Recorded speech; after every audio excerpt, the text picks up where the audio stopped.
আপনারা দেখছেন ISL 2024 point টেবিলটি লাস্ট আপডেট করা হয়েছে 1 ডিসেম্বরে। 30 নভেম্বরে দুটি ম্যাচ হয়েছিল। প্রথম match Mumbai city versus Hyderabad এফসির মধ্যে, সেই ম্যাচে মুম্বাই সিটি উইন হয়েছে। এবং দ্বিতীয় match Mohun Bagan super giant versus Chennaiyin এফসির মধ্যে হয়েছিল, সেই ম্যাচে মোহনবাগান সুপার জায়ান্ট উইন হয়েছে। তাই আজকের পয়েন্ট টেবিলটি ঠিক এরকম: 1 নম্বরে আছে মোহনবাগান সুপার জায়ান্ট, 9 ম্যাচ খেলে 20 পয়েন্টে। 2 নম্বর আছে বেঙ্গালুরু এফসি, 9 ম্যাচ খেলে 20 পয়েন্টে। 3 নম্বর আছে north east United FC, 10 match খেলে 15 পয়েন্টে। 4 নম্বর আছে পাঞ্জাব এফসি, 8 ম্যাচ খেলে 15 পয়েন্টে। 5 নম্বর আছে এফসি গোয়া, 9 ম্যাচ খেলে 15 পয়েন্টে।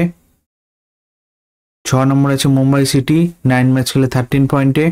7 নম্বর আছে উড়িষ্যা এফসি, 9 ম্যাচ খেলে 12 পয়েন্টে। 8 নম্বর আছে চেন্নাইয়ান এফসি, 10 ম্যাচ খেলে 12 পয়েন্টে।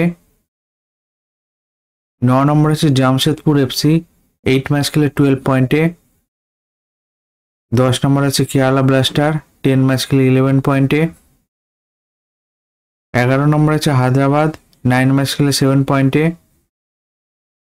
12 নম্বর আছে মোহাম্মদান, 8 ম্যাচ খেলে 5 পয়েন্টে। 13 নম্বর আছে ইস্ট বেঙ্গল, 8 ম্যাচ খেলে 4 পয়েন্টে। এই আইএসএল এর পয়েন্ট টেবিলটি লাস্ট আপডেট করা হয়েছে 1 ডিসেম্বরে। ভিডিওটি ভালো লেগে থাকলে লাইক, কমেন্ট, শেয়ার করবেন।